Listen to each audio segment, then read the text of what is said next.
Hello, welcome. I'm Cassie. If it's our first time practicing together, welcome to your meditation practice today. We are going to work a little bit with our boundaries. On our healing path, on our healing journey, I think that boundaries are a really essential part. And you probably hear about boundaries all the time, but I think in practice it can be really difficult to say no when we need to say no, to not feel guilty about it, and just to actually, do it. I struggle with this myself, but it's a practice I'm working on and a practice that has really helped me, not only in the benefit of whatever the boundary you set is. So maybe if you decide not to show up to something one evening, for example, that means you get to rest and take care of yourself. That in itself is really helpful. But it's also a way of reclaiming your agency and saying, no, this is what I want to do. This is what I'm doing. This is what's best for me, and I'm making a choice that serves me. So in this way, you are nurturing a relationship with yourself and making it clear to others where you stand. So I really know this is easier said than done. So our yoga practice generally is intended to be a practice of these tools and strategies we use to get through uncomfortable moments, so that when they happen outside in the rest of the world, off of the four corners of our yoga mat, we already kind of have some ways of dealing with it. Okay, so that's basically what we're going to practice today. So you can be laying down, you can be seated, whichever place is most comfortable. Feel free to take all the padding and support you need, make it as comfortable as possible for yourself. Typically in meditation we are still, but if you need to move, please move. Remembering we're here to choose how we practice, and I can't possibly know, especially through a video, what's best for you. So if you need to move and adjust something at some point, just go ahead and do it. And you probably see a lot of pictures of people meditating sitting up like I am right now, but for a lot of us that's not actually the most comfortable place to be. I personally like to lay down, but just making sure you won't fall asleep. And if you do, oh well, you probably need the rest. Okay. Settling into your comfortable place. If you'd like to, you can close the eyes down. If you'd like to keep the eyes open, you might just let the gaze rest on one spot.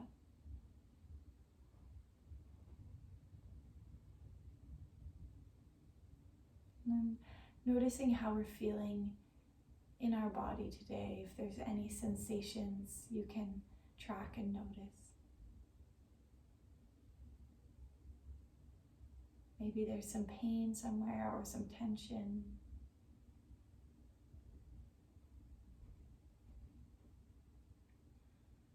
And for the other parts of the body, if you don't feel much, it's usually a pretty good sign, unless it's numb, but if it's just not popping out to you, it's usually a pretty good sign that everything is working as planned in those areas. So the body is carrying out all the functions properly. So maybe taking a moment or two to appreciate that.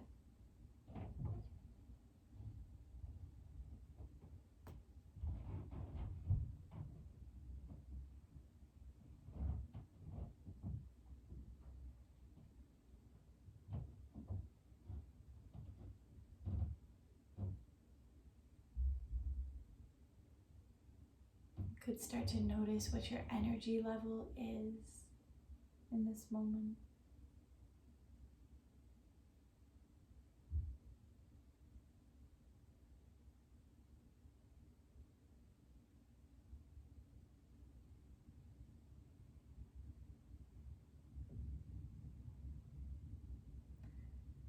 Start to notice your thoughts now. So we're watching the thoughts come and go.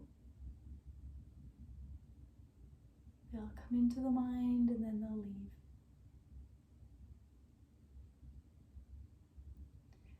This eternal changing of our thoughts is part of all of nature. Everything changes.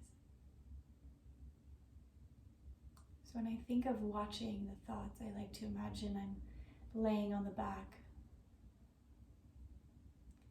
looking up at the sky. The clouds are like the thoughts. They arrive at different speeds, different shapes, different sizes, always changing.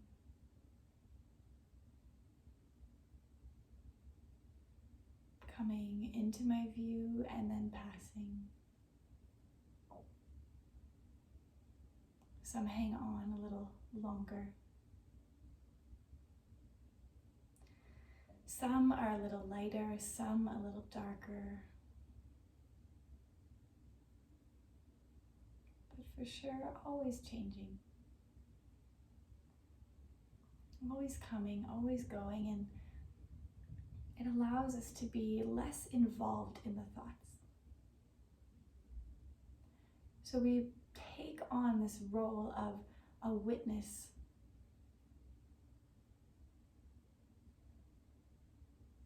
So that the thoughts become just one part of our experience, just like our bodily sensations. We're starting to see that the thoughts are not who you are.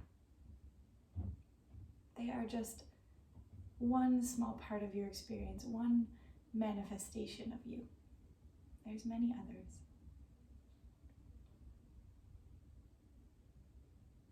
So what that means is we can hold the thoughts loosely. We can let them pass, let them come and let them go without clinging to them or thinking that they'll be forever, because they will not.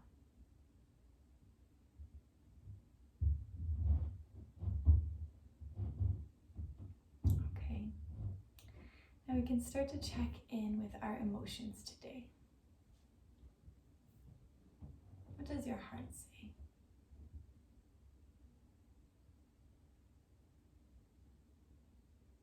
Is there any feelings that are there?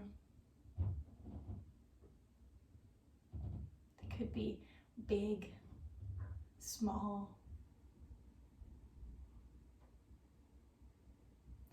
Maybe there's one that's just kind of pervading everything. Maybe there is many, and maybe they conflict, and maybe they don't make any sense, and you don't necessarily need to have a story to explain them or a word.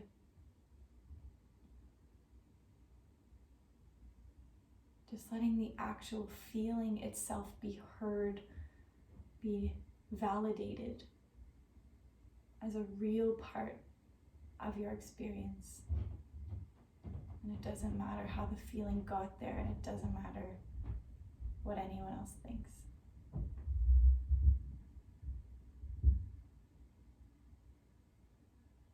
Let's take a few more moments here to let that feeling be heard and seen. And if you're not feeling much at all emotionally, or maybe there's a numbness or a not knowing, that's okay. That's a feeling too.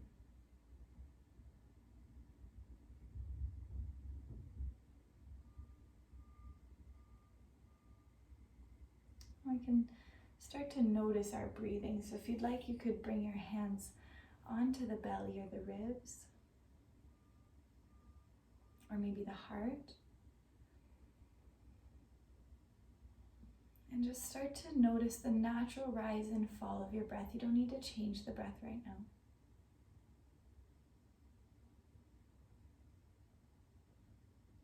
As you breathe normally, maybe noticing that sense of lifting, rise, expansion with the breath in, even if it's small. And on the exhale, there could be a sense of softening, a release, of letting something go.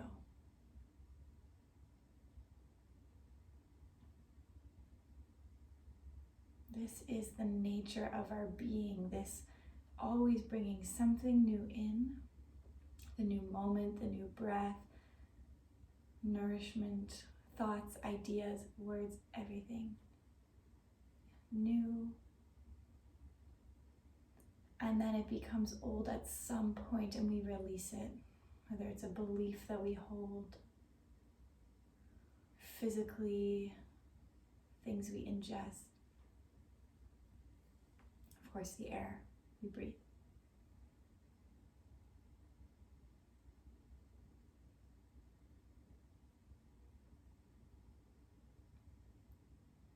Maybe getting a sense of the idea that when we exhale, when we release the air in our body,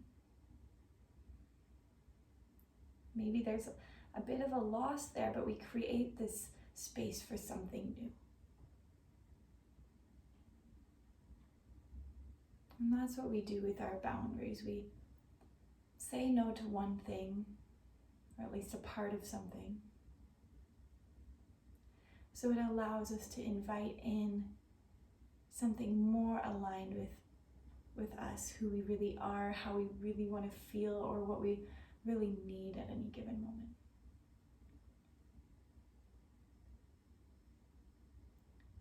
So we'll take a few more breaths right where we are, seeing if we can use the next few exhales to soften any effort or tension around the face.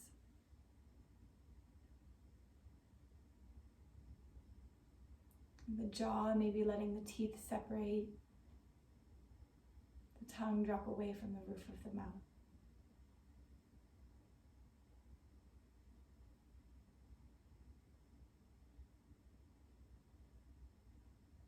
The belly soften. Okay. So coming to feel the whole body at once. Just feeling all the space that the body takes up, from the toes to the top of the head.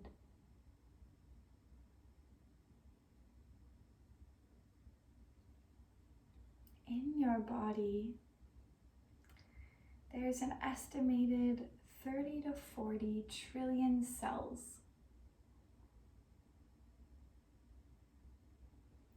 In the body that you live in, there are approximately 200 types of cells. The building blocks of your life, of your body. We have red blood cells and white. We have skin cells, nerve cells or neurons, fat cells, bone cells. We have so many. All these tiny little particles that make up our structure, our home. Just like individual humans, each type of cell has a different structure, a different size, a different shape and function. And because they are each different, they have different needs.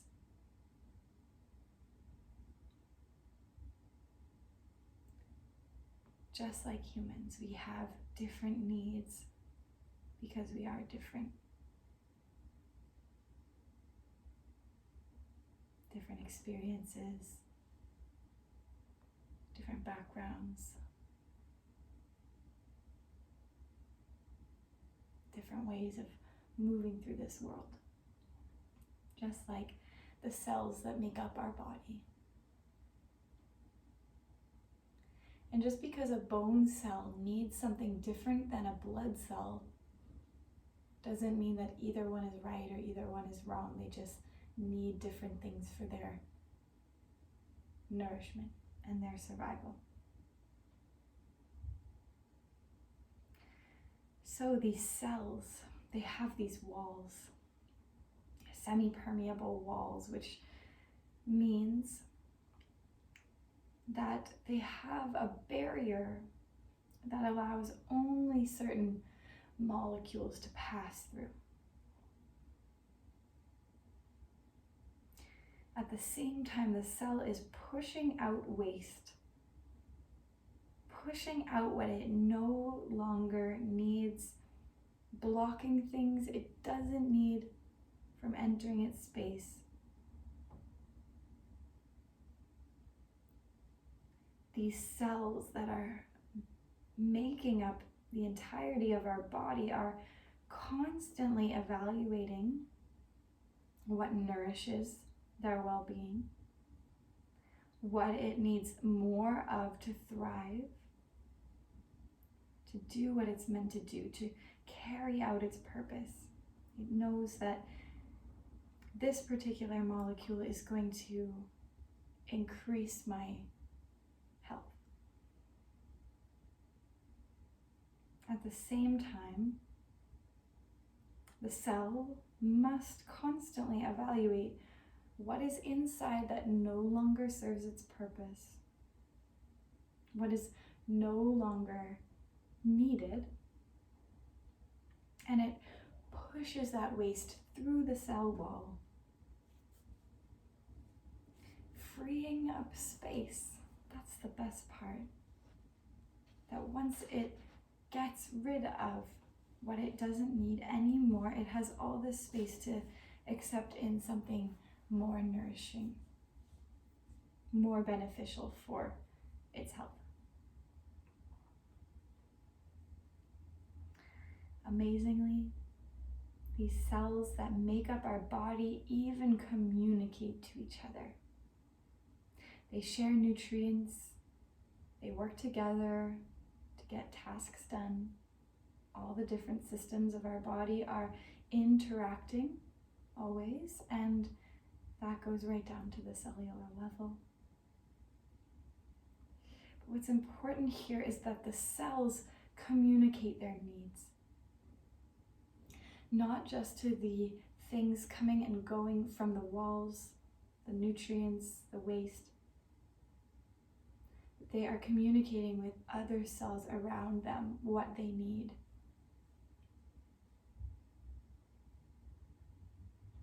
So I think it's fair to say that our cells are boundary experts.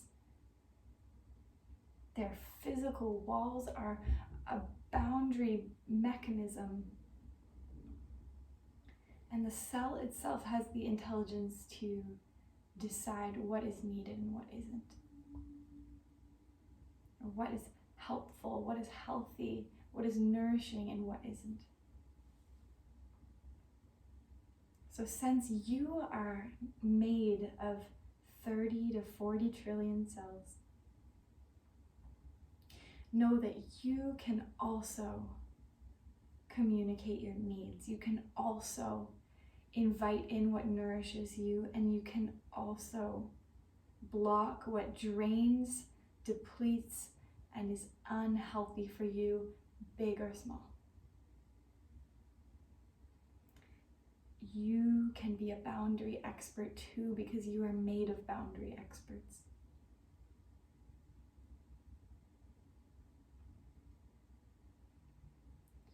And sometimes, of course, I know we don't always get to choose what we let into our space, but sometimes we do, and more often than not we can.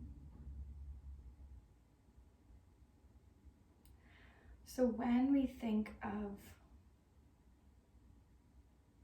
being in a space where we either need to decide to put up a boundary, to say, I can't do that at that time, I can't be around this person, I can't see this, I can't talk about this, you remember that the strength to do this, you're literally made of it. You're literally made of the ability to enforce boundaries. So if you're comfortable where you are, we have a few moments left and we'll practice this together. So you can sit, you can lay down. If you need to move, you can move now and then come to a place that's comfortable.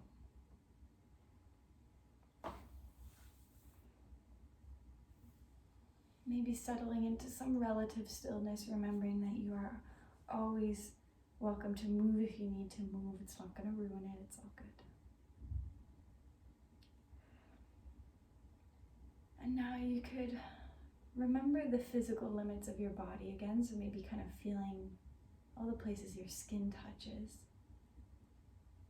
This could be considered our cell wall if the body was a cell, but I think I'd like us to expand it so there's some space between us and the wall. So imagining almost like you're in a big balloon suit. You have this protective barrier surrounding the whole body. It's kind of hovering above your skin.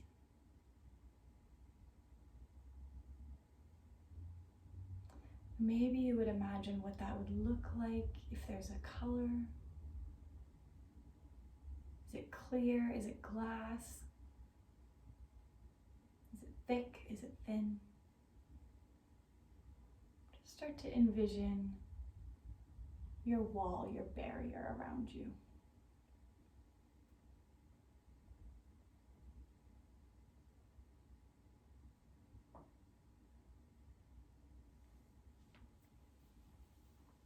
Your membrane, your cell wall will only allow in what you choose to allow in. It will allow what is nourishing to your well-being, what is healthy for you.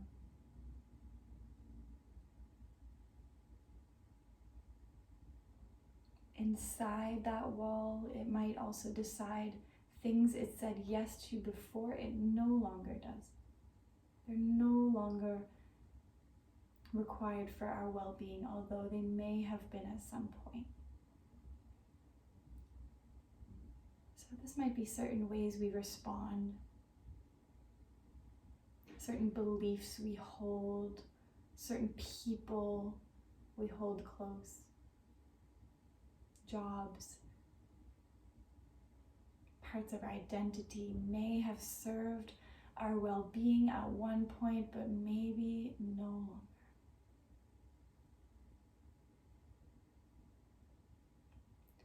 And if that's true for you, if there is something that was once the right thing to let in and is not anymore, you can imagine pushing it out of your cell wall, removing it from your space.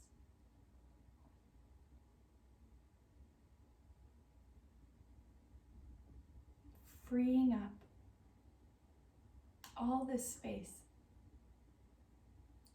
to invite in something new, something more nourishing, more beneficial for your health.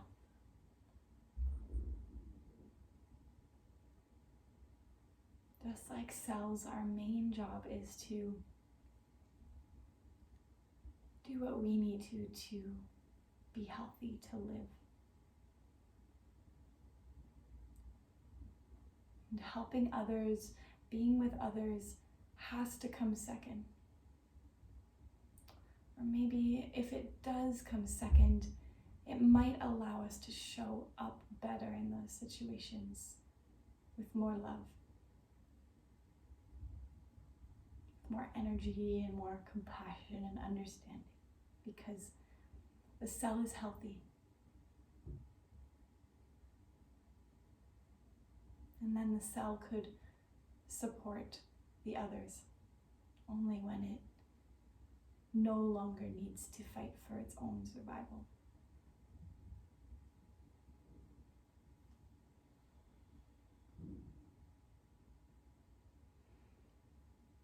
And when you are in a situation that you might not be able to control, you can bring your wall back, bring your cell wall, your membrane to surround you once again, and let this thing bounce off if you can. So if it's a hurtful comment, for example, or a trigger that comes at us, we can try to remember our wall. Allowing the safe space inside the wall to hold us in those moments, hold us together. And sometimes things will get in that we didn't mean to let in. Maybe it's a belief someone else has about you that we've internalized, for example. And then the cell, our beautiful body, our mind can work to push that thing out. Maybe not all at once, maybe it's a process.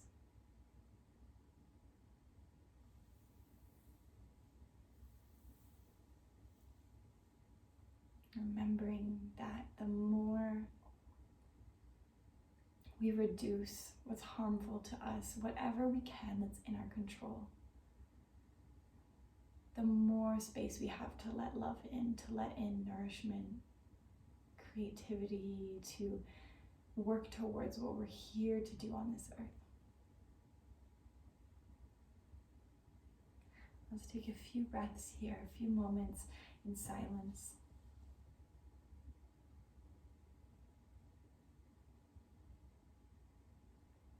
And you might think of the exhale as a way of pushing something out, because it is. And the inhale as a way of drawing something in. Something new, something nourishing, something loving. And you can use your breath in that way as much as you'd like. The inhale drawing in. The exhale reducing, releasing.